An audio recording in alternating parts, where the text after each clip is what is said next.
विकास सिमरही।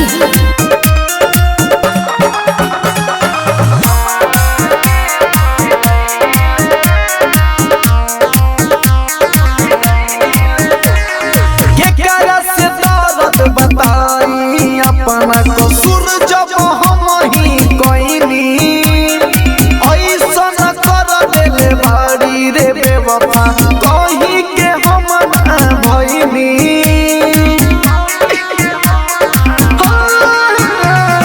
केकरा से दर्द बताई अपना कसूर जब हम ही कोइनी ऐसा कर देले बाड़ी रे बेवफा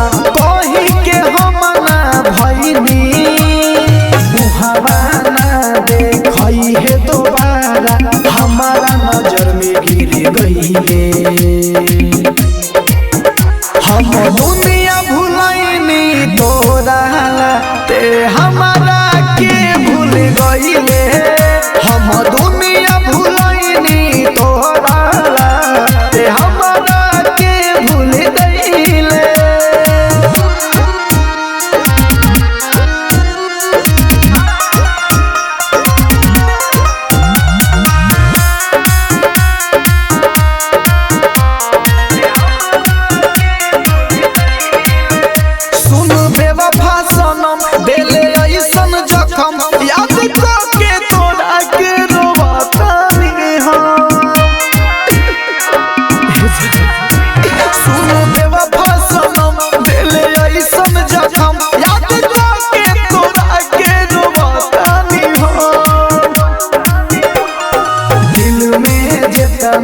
दिन रहनी ते ओकर असूल सब पहिले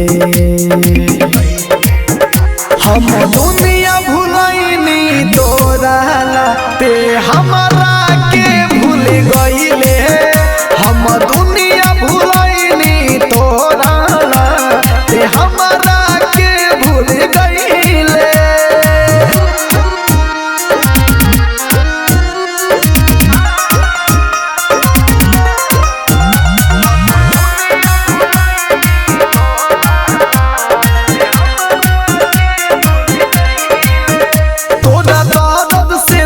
मोरा बाते आबाद कुछ भूल गईनी कुछ बाते रे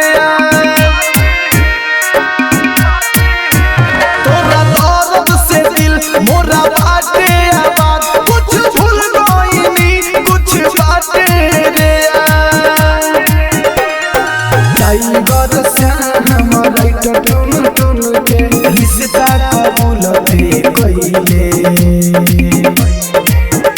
हम दुनिया भुलाइनी तोरा ते हमारा के भूल गईले हम दुनिया भुलाइनी।